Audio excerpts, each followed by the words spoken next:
Авечак і бараноў на ферме Канюхі, якая ўваходзіць у склад адкрытага акцыянернага таварыства «Жарабковічы», вырошчваюць ужо каля 40 гадоў. Калісьці гэты напрамак быў папулярны па ўсёй краіне, потым спад, а аднавіць маштабы здолелі немногія. І сёння ў Жарабковічах самая буйная племянная авечкагадоўчая ферма ў краіне. Содержатся 3 породы, так как хозяйство наше племенное. Это породы Прекос, это местная порода, которая была как бы изначально здесь. При помощи государственной программы завезли еще в 2014 году из Украины породу асканийскую и породу Мерино-Ландшафт из Австрии. Это породы мясошерстные, дают неплохие привесы. Зараз тут больш за 4200 бараноў, авечак і ягнят. Пры гэтым колькасць іх штодзённа расце, паколькі зіма – час массовых акотаў. Этому ягненку где-то неделя. В день у нас рождается от 3 до 50 ягнят.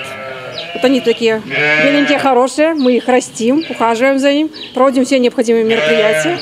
У планах прадпрыемства арганізаваць вытворчасць па перапрацоўцы бараніны. Гэта адкрые і новыя перспектывы, і новыя працоўныя месцы. Але пакуль усе сродкі накіраваны на мадэрнізацыю малочнай вытворчасці. Сёння ў Жарабковічах 8 малочна-таварных ферм. Самы новы і перспектыўны комплекс – Чашчы. Першая чарга ўжо працуе. Малако тут толькі класа экстра. У сярэднім у дзень удоят каровы 22 кілаграма. Але справы тут не толькі ў мадэрнізацыі. В хозяйстве на сегодняшний день работает 535 человек. Я говорю им огромное спасибо за то, что они добросовестно каждый день принимают участие в общественном труде на благо нашего хозяйства. Где-то может быть ущерб своему здоровью, даже ущерб своим семьям.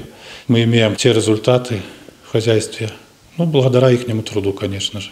Зараз у рамонтных майстэрнях Жарабковічаў гарачая пара. Фронт работ вялікі. На балансе больш за 100 адзінак тэхнікі. Але кажуць, паспеюць у тэрмін. Таму што кожны ведае, як падрыхтуешся да пасяўной кампаніі, так потым і хлебныя засекі запоўняцца. Алена Ракус, Юрый Печур, тэлерадыёкампанія «Брэст».